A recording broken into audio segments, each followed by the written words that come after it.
বিরামহীনভাবে তৈরি করা হচ্ছে জনপ্রিয় অ্যানিমে ওয়ান পিস সিরিজের পাইরেট পতাকা। দেখে মনে হবে কোনো অ্যানিমে কনভেনশনকে ঘিরে চলছে জোর প্রস্তুতি, কিন্তু বাস্তবতা বলছে ভিন্ন কথা। ইন্দোনেশিয়ায় সরকারের বিরুদ্ধে প্রতিবাদের ভাষা হিসেবে এগুলো তৈরি করা হচ্ছে।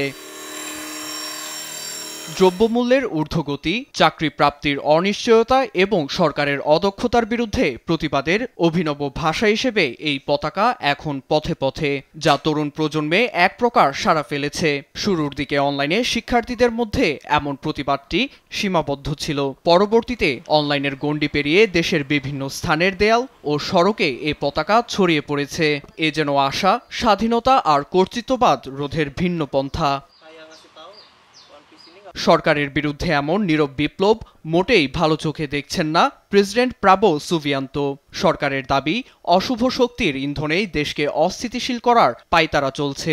দেশের পতাকা অবমাননা হচ্ছে বলেও মনে করছেন প্রেসিডেন্ট। ফলে পতাকা উত্তোলনকারীদের বিরুদ্ধে প্রশাসন প্রয়োজনীয় ব্যবস্থা গ্রহণের সিদ্ধান্ত নিয়েছে। জাভা প্রদেশ কর্তৃপক্ষ অভিযান চালিয়ে এ ধরনের অনেক পতাকা জব্দও করেছে। পতাকা উত্তোলনকারীদের ধরপাকড় এবং সরকার বিষয়টি নিয়ে যেভাবে মাথা ঘামাচ্ছে, একে হাস্যকর বলছেন ইন্দোনেশিয়ার আন্তর্জাতিক সম্পর্ক বিশ্লেষক ইয়োহানেস সুলাইমান। তার মতে, দ্রব্যমূল্যের ঊর্ধ্বগতি, মূল্যস্ফীতি, বাজেটে অস্বচ্ছতা নিয়ে জনমনে যে অসন্তোষ রয়েছে, তার জেরে এমন অভিনব প্রতিবাদ। নিউজ ডেস্ক, দেশ টিভি।